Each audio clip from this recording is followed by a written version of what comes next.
Hey, can I give you some feedback? Those 7 words used to put me all the way on the defensive. And to be honest, because it was so hard for me to hear them, I also dreaded having to say them.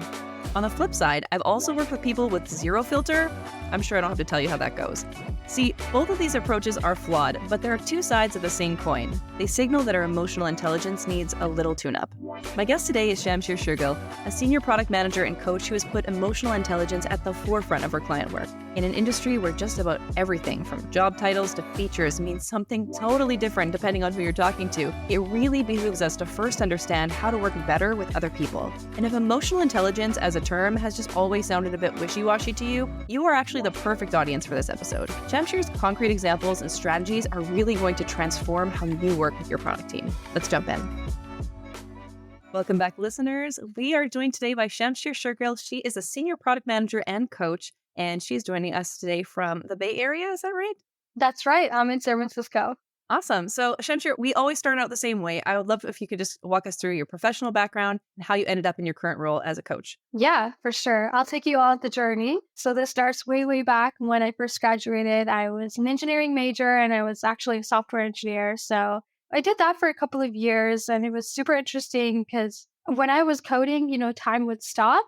And that was really cool to start my career that way. Ultimately, when I was working with some of the product people in my org, I noticed that, some of the decisions they were making and how deeply in touch they were with their users was driving a lot of impact, and how they were kind of interacting with different stakeholders to piece something together was super exciting to me. So it was kind of like taking the best parts of engineering, which is breaking things down into their essential parts to come up with something, build something new, while being deeply connected and understanding your users. That was really exciting for me. And so that's when I transitioned into product. And also when I moved to San Francisco, I've held a number of product roles over the years, everything from like a 5-person product team to an 80-person product team. So it's been really cool to see at different scales how product works. And, a lot of the companies that listeners would recognize are like my time at Pinterest and Thumbtack, sort of like the highlights of my career. So after I did that for a few years, as I got more senior, I got the opportunity to coach both engineers and product managers as part of my more senior role. And I really enjoyed that. It was kind of like taking some of the things that I do as a product manager, like asking really good questions and pulling out insights to drive actions forward. I got to do that with people. And so that's when I transitioned into coaching product managers and other like analytically minded folks. And really the purpose is to just kind of help them unblock themselves and drive a lot of impact. So that brings us to today. Yeah, and so happy to have you here, and hopefully you can do the same for us. So today's focus, we're going to be talking about emotional intelligence, which is something very near to my heart. And it's something that you've mentioned has really strongly benefited your career overall, kind of through all the iterations that it's taken. So what was the light bulb moment for you when you realized that this is like a skill that's really worth leaning into?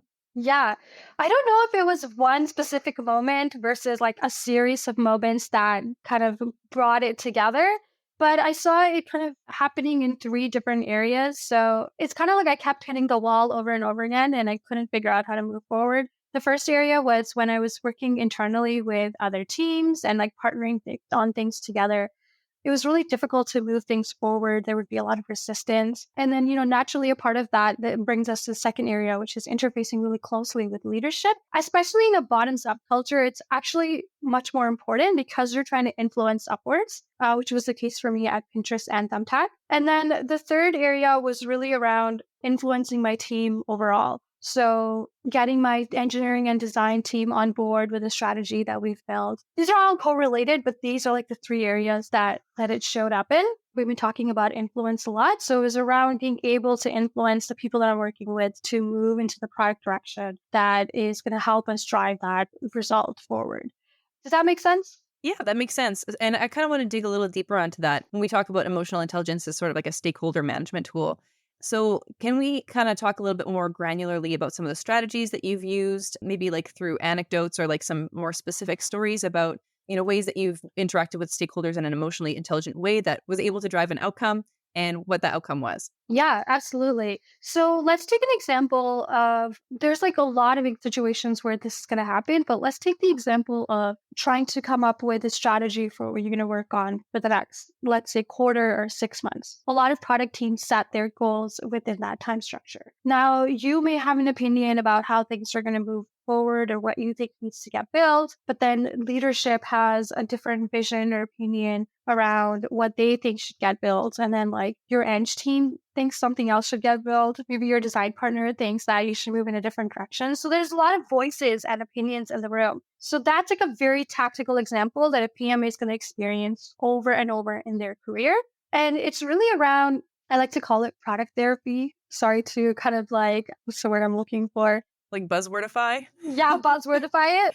Yeah. But it's really like that. So for me, what's been really effective and what I teach a lot of my clients too is you really want to understand the person on the other side and you want to understand like what are their motivations, what are some of the outcomes that they're trying to drive, and how can you discover the common interests and motivations that you have. Because if you're going to go and pitch someone a strategy or a vision without really understanding where they're coming from or what are the things that really make them tick, it's just going to be really hard and also next to impossible. But if you're able to kind of have that conversation and discover it together, it's just going to be so much smoother. This is actually something I learned from a design partner that I worked with where we had a really strong relationship working together. We would kind of come up with a problem that we were trying to solve together. And then we would hold brainstorming sessions and we would invite everybody that we thought should have an input or that we wanted to influence to this session. So for example, at Thumbtack, we were trying to decide what's the mission and vision for our team. So, you might think that as a PM, I'm going to sit down and have like some deep thought, come up with this beautifully crafted document. But that's actually not a very effective process. So the question here is, what's the mission and vision for the growth team at Pinterest? And so we invited our engineering partners, design partners, other content, so product marketing, and basically everyone that we wanted to have a stake. And together we brainstormed. Why does our team exist? What do we want to accomplish? How do we then think about this in the context of the broader teams and the org at Thumbtack? And throughout that process, we iterated like 3 or 4 times. No idea was a bad idea. And we would just kind of come up and think about what we wanted to say. And then afterwards, I would tease out like common themes and we would kind of iterate on that until we arrived at, oh, this is our mission and this is our vision and this is our goal. And it was like crystal clear. Everyone was 100% bought in because they were invited to participate in that process from day one. And that's really how you influence and use that emotional intelligence. So to circle back to what I was saying earlier, let's say you're trying to influence leadership. This is something every PM has to do. And it's a difficult skill to learn because no one really teaches it to you. So what you're going to do is you're going to try to understand what are the deep motivations of this leader. Let's say it's my CPO or the CEO. What do they care about? What are the things that keep them up at night? Where does my problem stack in the rank of their overall problems? And then when I go to them and I learn all these things and there's like an idea or a vision I have, I'm going to try and frame it in that way. So like the language that they're already speaking, I can fit it into that. Let's say, for example, like you really like soccer and I want to explain a concept to you that is really product heavy. I'm going to try and frame it in soccer terms and then you're going to like internalize it way better. So that's really where the emotional intelligence piece comes in. It's not just about the idea, it's about who's on the receiving end and how can I make sure that they understand and it's not a lossy communication that's happening. Yeah, and I can see that same approach really influencing all the way through to the deliverable that the user is receiving. Like you're really trying to put yourself in your colleague's shoes, in your user's shoes, and like kind of flip the script on what are my motivations or how can I marry them with your motivations. Exactly. So it shouldn't be one at the expense of other, right? It shouldn't be just mine and just theirs, but it's about discovering that common ground. And like obviously my CEO and my CPO care about driving results for users, and I do too. So that's our common ground. How we do that might be different, or how we think we should approach that might be different. But once we can agree on that, then we can find a path forward where we both have buy-in. I love that. Okay, I'm going to switch gears just a little bit because when we're talking about working with teams, naturally leadership, working with teams, feedback is inevitably going to pop up. And I think it's something that a lot of people struggle with, especially, well, both giving and receiving, honestly, depending on what kind of personality you have. So, can you walk me through a mindset shift that, like, when we're kind of looking at emotional intelligence as a tool, how we can be more emotionally intelligent with how we give feedback? And then I'm going to ask you again if you can walk me through some like receiving feedback tips as well. For sure, for sure. I think one thing that's been really instrumental in giving feedback for me personally is thinking about how to frame it in a way so that it's received in a non confrontational way. And I think what's really helpful is to tease out the behavior rather than giving feedback to the person, right? So that's one thing. We want to really separate that. The other thing I think that's really important is when you're giving feedback, sometimes it's helpful to understand where the person's head is at. So let's say, for example, I'm working with my engineering manager and I'm just going to make up a problem. They keep trying to do product work and I don't like that. So one of the feedback I want to give to them is, hey, I really need your help in like focusing on more of the tactical work with the engineering team and managing like the day to day. And I want to focus more on the product strategy. You're supposed to both focus on that, but sometimes the lines can blur a little bit. So if I see that, that's not going to go really well, right? But if the feedback is around like, how do we succeed as a team? So it's about, hey, like we need to accomplish shipping this product.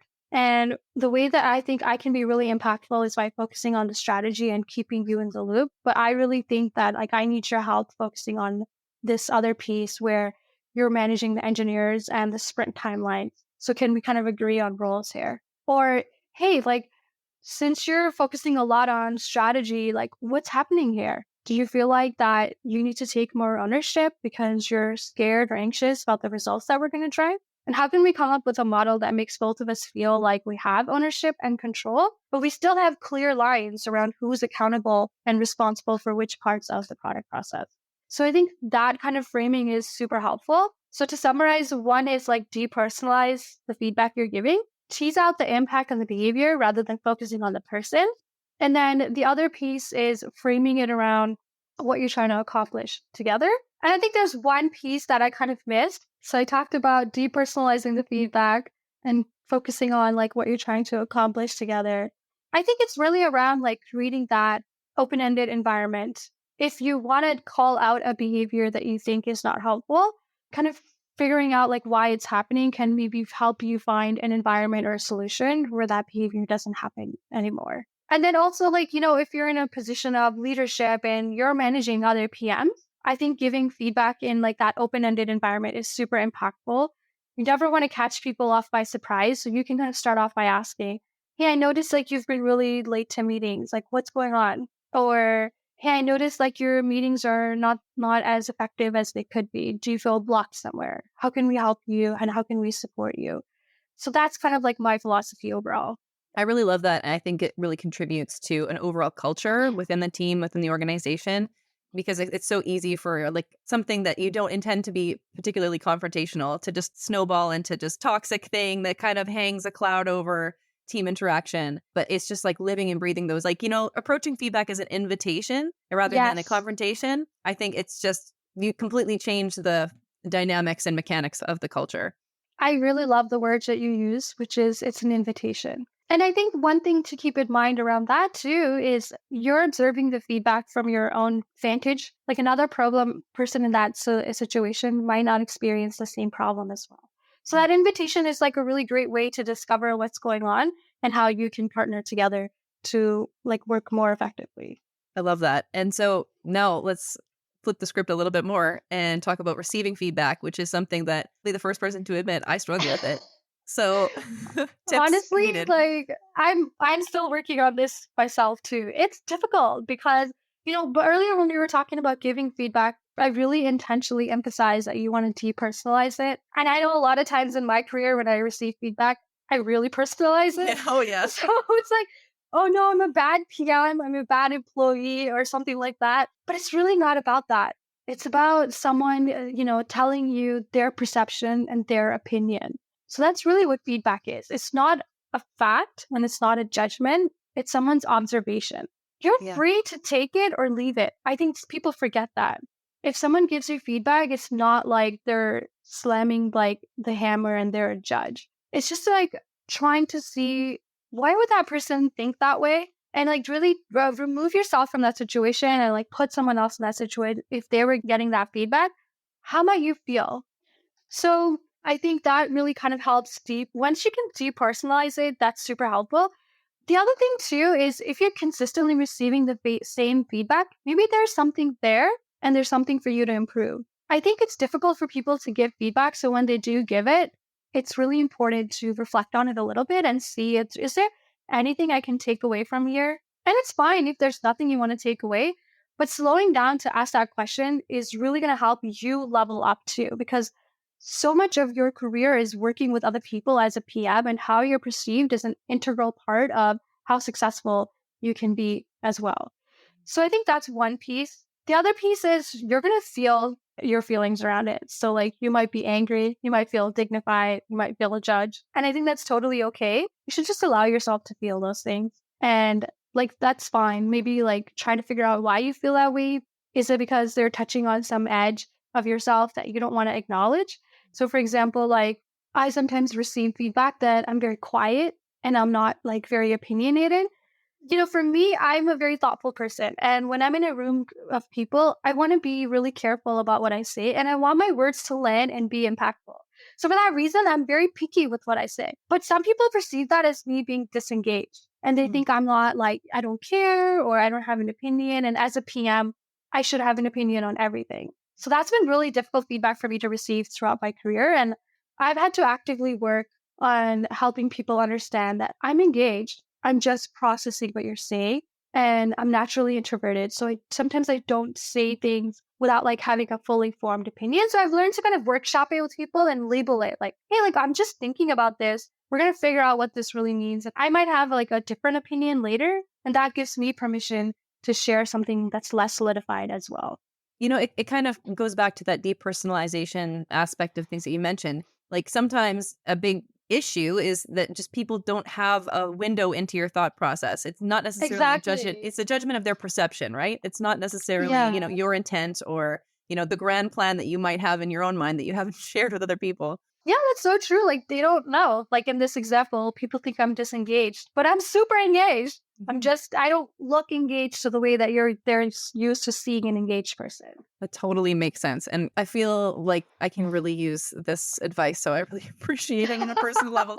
Um, Amazing. uh, so I just wanted to talk a little bit about the blame versus accountability dynamic, since we're kind of on the topic of feeling a certain type of way with feedback, etc. Yeah. So something that you mentioned to me before is the importance of making the shift from blame versus accountability. And I just want to kind of pick your brain a little bit about that. Like, what does that mean to you? What does that like shift really look like in a culture? And I feel like maybe we've talked about it a little bit, but like more in like an anecdotal term. Yeah, it's funny. We've been talking so much about like influence and like giving and receiving feedback. And these are all like central things. And I think one of the things about being a product manager is that there is a high level of responsibility and ownership that's bestowed upon you. So that does come with certain ways of operating that exist in certain companies and teams. And just on like a little tangent before I get to that question, I think that we're really learning hard skills is like a lot more accessible versus some of these things we're talking about. It's not as easy and it's not as openly talked about. So, kind of diving into some of these things can really help shift the career. So, one of the key pieces that I see pop up over and over again is the blame versus accountability. So, due to the nature of the product manager role, like having that high level of accountability and ownership, the buck does stop with you. You are going to deliver those results. So, inevitably, when you don't, people are going to look to you and they're going to ask, why didn't that happen? And sometimes that can carry the tone of, you didn't do your job effectively. And it could feel like you're being blamed. And I think that it's really important to shift that conversation to a different type of conversation. So to me, the difference between blame and accountability, blame to me feels like really closed off and a dead end conversation. It's like, hey, Hannah, I don't think you did your hair very nicely today. Where do we go from there? So, so in the context of a product manager, it's like, hey, like you didn't run that meeting effectively. You didn't deliver, you didn't ship this feature on time. Your vision doesn't resonate with like so and so. It's not a very open-ended conversation. Accountability, it looks really different. When we're talking about accountability, it's a two-player game. So when we're working in partnership with other people, we're both accountable for delivering those results. The pieces of what we're accountable for may be different. So as a product manager, I'm accountable to make sure the team is running properly, that everyone is super clear on what we're working on, and I'm accountable for removing any roadblocks that come along the way. Now, notice when I'm saying it's a two-player game, there's always another person on the other side of this equation.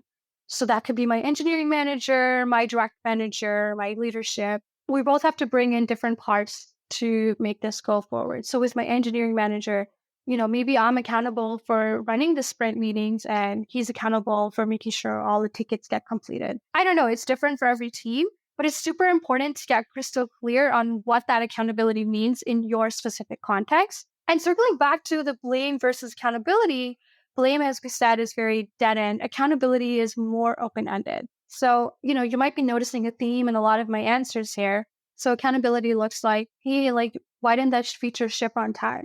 Oh, that's a great question. Thank you so much for bringing that to my attention. Let's talk about how we can make sure that happens differently next time. And let's talk about why it didn't happen on time this time. Oh, our engineering resources were short staffed. Someone didn't flag it appropriately. Next time, we need to have more regular check-ins on a weekly level to make sure we're resourced properly so that we can ship things, or we need to cut down what we're shipping to make that happen. That's an accountability conversation. Oh yeah, what part of that process feels like it would be most helpful to you? Do you want weekly check-ins? Do you want bi-weekly check-ins? How about emails? Whatever that looks like in your context, it's important for you to figure that out. So circling back to Hannah, why didn't you do your hair nicely today? It's like, hey Hannah, how do you normally like to do your hair? Do you like to wear it straight or curly? You know? It definitely changes the tone. And I just want to say that if someone starts with the blame, it doesn't mean you have to continue it that way. You're an equal participant in that conversation and you can change the tone of that conversation. So let's say, for example, if my CPO or my VP of product comes to me and they say like, hey, you're not doing this. I'm like, oh, okay, great. Thanks. Let's talk about it.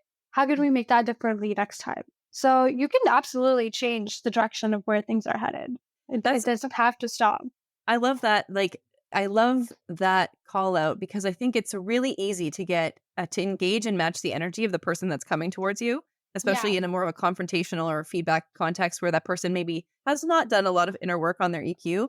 And, we tend to get reactive, especially for, the work is really close to our heart or we've put a lot of effort into it or we have this grand plan in our mind that they're not privy to.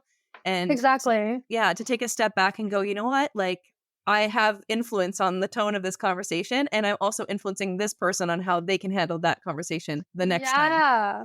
And honestly, it's not easy to do all the time. I'm going to be the first to say that I can't do it 100% of the time. Sometimes I react defensively and what do you mean?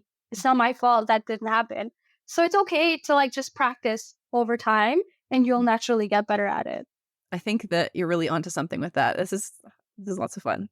So I did want to talk a little bit about cultural shifts within an organization now that we're kind of on the topic of influencing the culture around you and kind of setting the tone for the culture of your product team.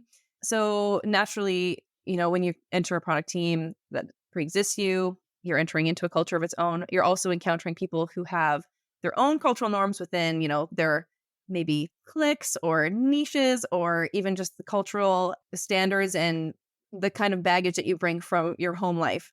How do you reconcile some of these obstacles, let's call them challenges, in an emotionally sensitive way and kind of ease friction and promote some better communication and outcomes using your EQ?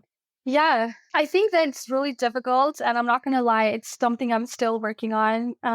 Personally speaking, I grew up in a culture where I'm not actively encouraged to share my opinions, but being a product manager, that's a central part of my job, right? So it's really difficult for me to navigate how to exist in two different environments where the expected behavior is such a big contrast to the other environment. And I think one way that's helpful is kind of, first of all, recognizing and labeling it that hey, this is what's going on. For the longest time, I wasn't able to do that. I was this kind of circles back to what we were talking about earlier. When I'm quiet and I'm listening, I'm kind of processing because I want to give that powerful opinion. For the longest time, I didn't know that people love hearing your workshop thoughts. They want to hear what you're thinking. They want to be a part of that process where you're thinking through something. And so I think like labeling, first of all, what was going on, like, oh, hey, this is an environment where opinions are welcomed. It's like people want to hear what I'm thinking and I'm processing. Whereas maybe in my home culture, that's not the case. So recognizing that these two environments invite different parts of me was really helpful. And then I think also this is something that's worked for me. I don't know if others can resonate. I kind of have like different personas sometimes that I identify with when I exist in different cultures and different environments. So sometimes they kind of express themselves differently in both environments. So for example, like let's talk about the opinionated one. I can be like very outspoken and quiet at the same time. So in environments where I'm working as a product manager, it's an opportunity for me to lean more into the outspoken person and kind of identify with that a little more. And then like in my home culture, I can still do that, but it looks different. So I can express my opinion in a more quiet way and like do it directly or indirectly. So I think that like circling back, it's recognizing and labeling that environments expect different things from you and then finding ways to express that feel like you're not compromising who you are or being like a fake person to kind of do that because you need it to be sustainable. Otherwise, you're not going to be able to do it for very long. That makes sense. I think a lot of people can identify with the idea of having kind of different personas that emerge in different environments and around different people that influence you in certain ways. I know certainly when I interact with work people versus my friend circle, we're talking about different things. We're energized about different Yeah. parts of. So I think it's natural to tap into that and to recognize, well, good to recognize too, that those are natural phenomenons that don't make you, any version of you less genuine. Yeah, that's very true. Hannah, I think you touched it that we're naturally all really doing it, probably without even realizing it. The way you are with your friends versus you are with your coworkers, you do bring out different sides of yourself. It's just that this is an extreme example where like cultures at home and your personal life and cultures at work might be at odds and different ends of the spectrum. So it's like more pronounced, this difference. Yeah, I suppose so. And then if we're looking at things more from the perspective of folks who are working with teams where there is diversity of any kind, really, like Mhm. how can we kind of bake like just sensitivity into our process where we're really thinking about those things and intelligently putting ourselves in other people's shoes and Mhm. like managing a group dynamic in which, multiple kind of like you're saying, like multiple kinds of versions of like what's expected might exist. And I know that's kind of like a complex question, but like if it sounds like you maybe have dealt with something like this before. Of course. I mean, we kind of touched on this at the beginning, right? That was the first question you asked. Like, how does emotional intelligence impact the work that you do as a product manager? And what's interesting is that because the role of a product manager is so nuanced, and I think of it as a glue function. It looks different in every team, stage of the company, and like different industries. So there is no clear cut way to do product management. And that also means that a lot of your colleagues might be used to working with a different flavor of product manager than you are. And so everyone has a different opinion about how this job gets done because as an engineer, it's very clear cut when you deliver something. As a designer, it's very clear cut. As a product manager, it's so fuzzy, which is one of the great things about this role. Like you can really make it your own, but it's also difficult because people think that parts of your job should be things that you don't think are parts of your job. So I think one thing that I've seen people do really well is they have sort of like a documentation around this is what product management means at this company. And everyone kind of aligns with what a product manager means. And the exercise of doing this is way more useful than having like the document, right? Because you're all talking about it and coming up with that solution. So kind of circling back to your question, when you're working with people who come from different backgrounds and like have different expectations, I really think that this is the process. It's really around like clarifying like what does this mean to you and what does this mean to me and where's that common ground and does either one of us need to kind of reinvent the way that we're making meaning out of this. I know this all sounds like really like complicated and like a lot of work, but it's really not. Like one simple thing might be like, hey, like, what does sprint planning mean to you? Do you want to go through each and individual ticket or do you just want to like review everything beforehand, make sure all the tickets are tightened up and just have like a brief conversation around assigning tickets and make sure everyone has enough work? That's a very concrete example of how you can run your team differently based on your organization. I think that's very succinct. I'm also very impressed by how you're just completely handling like these like big existential emotional intelligence questions, and like I'm learning so much. Okay, Thank you, so Anna. no problem, but I cannot let you get away with using the term flavors of product management without talking about the flavors of product management, because I think it's like this is something we discussed before the call, and I think that there's something so interesting about the ways that people self-specialize according to their personality type. I mean, people do it just in their career in general, but then when you talk about specialties of product management, and you're right, there's no one way to product manage, and it looks different at every organization. If you don't mind, let's talk about the different flavors of product management as you see them, and like Yeah. some of the people who you think would be most drawn to those. And I have like the associate product manager in mind, like the folks who are listening who are just like looking for their place in the world. This is really for anyone in their product career, because even after I found my footing, I kind of shifted a little bit. So this is not just for the APMs. Like any person in their career can find this useful. And there's so many different ways to cut this and say, oh, like product managers belong in this category and this category. But I'll just talk about like 2 or 3 that I've encountered in my career. And I'm curious to hear if you have anything to add to this as well. One framework that I find particularly helpful is thinking through sort of like the growth PM, the core product PM, and the platform PM. And there's another vertical here which we can cut across, which is the B2C and the B2B. So what I mean by that is like consumer facing or a business facing product. The way that those two function looks really different too. So let's talk about the first 3 and then we kind of talk about the other 2. So growth PM is like hyper focused on driving metric. This is like your PM focusing on activation, engagement, retention, signups, that whole flow. And they're usually really focused on driving a specific metric that either talks about like indirectly correlates to revenue or like just overall boosting like the active users of your product. This type of work is pretty fast in nature, but you're also working on a lot of things at any given time. So here's an example for you. When I was at Pinterest, I was on the growth team. I was running about 40 A/B tests at one point. And that was just my team. There were 8 other growth teams probably running that many tests as well. Those tests are small, but they drive a lot of impact. So a lot of the growth work also unfolds as you're building it, depending on like sort of your role as well. Sometimes like growth PMs can focus on implementing a referral strategy for a quarter, but sometimes they can get much more granular than that. So that's like one flavor of product manager. And I think the people that are attracted to this level of work tend to be like really numbers driven, and they get a lot of reward from moving the needle pretty quickly. Then we get to our core PM, which is like sort of what you might be familiar with as like the traditional PM flavor.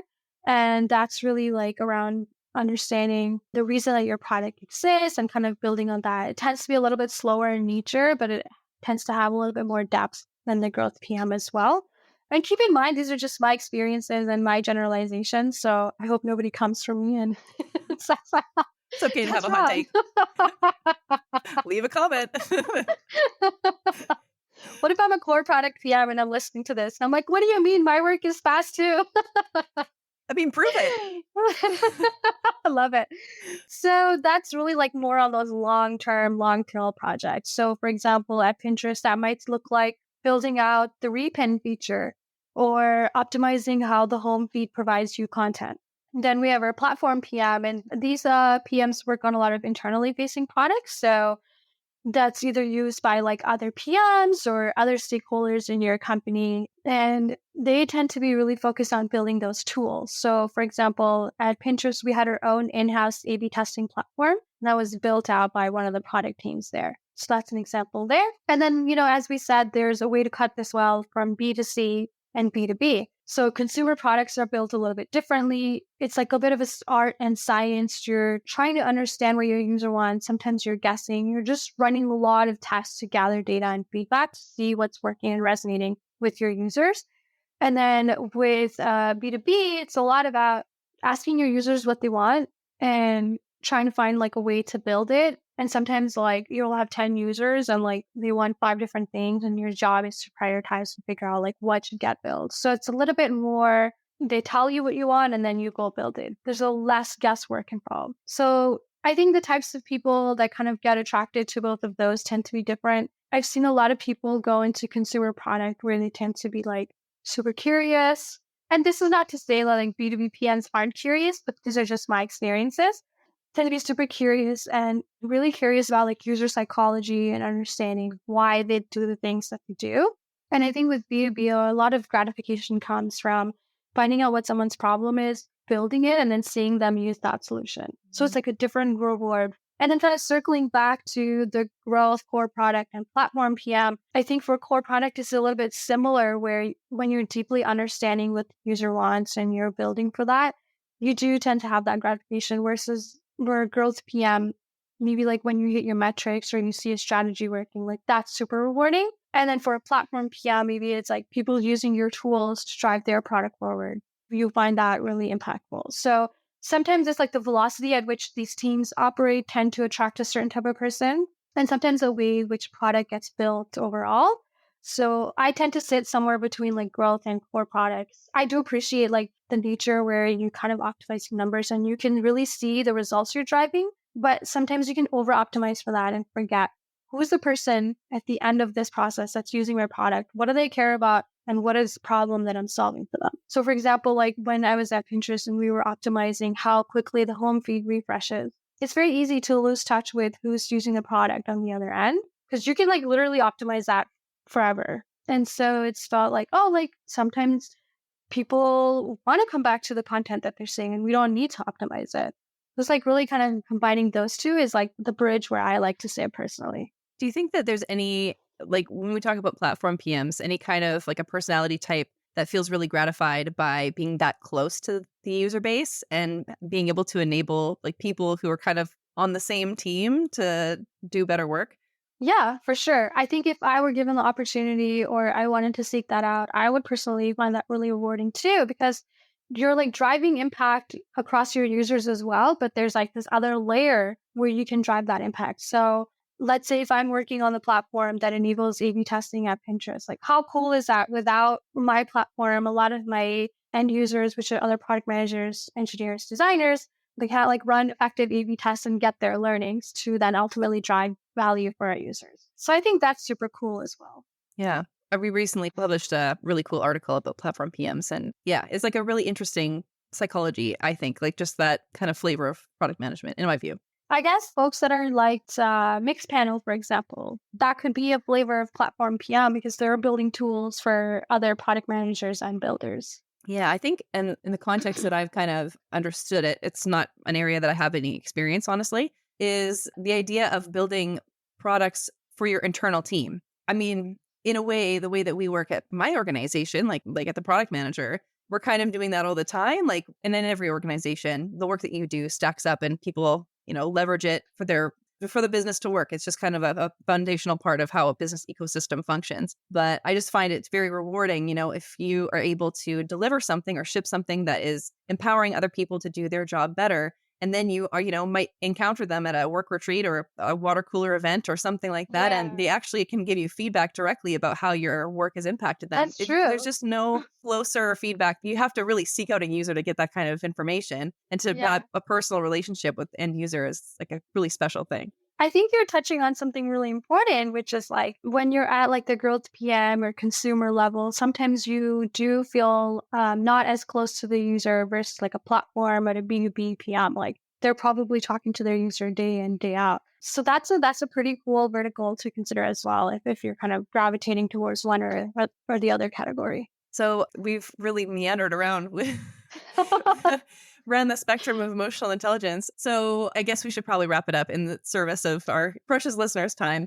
But Shamshir, I feel like there's probably like tons more that you have to offer. So I would love if you could share where people can find you online if they want to follow your work and get in touch. Sure. You can find me on Twitter. My handle is ShamshirKS. And then if you're ever curious about getting in touch with me, I also have my website, or you can find me on LinkedIn. My website is growthwithshamshir.com. Awesome. Well, this has been a super fun conversation. I really appreciate you coming on the show and enlightening us with all of this emotional intelligence. And I hope we can have you back sometime. Thank you so much, Hannah, for allowing me into space to talk about this topic, which is very near and dear to my heart. And I'm glad that some of this stuff resonated with you. So I'm super excited to have listeners listen to this as well. Awesome. Well, thank you so much. Thank you. Thanks for listening in. For more great insights, how-to guides, and tool reviews, subscribe to our newsletter at theproductmanager.com/subscribe. You can hear more conversations like this by subscribing to The Product Manager wherever you get your podcasts.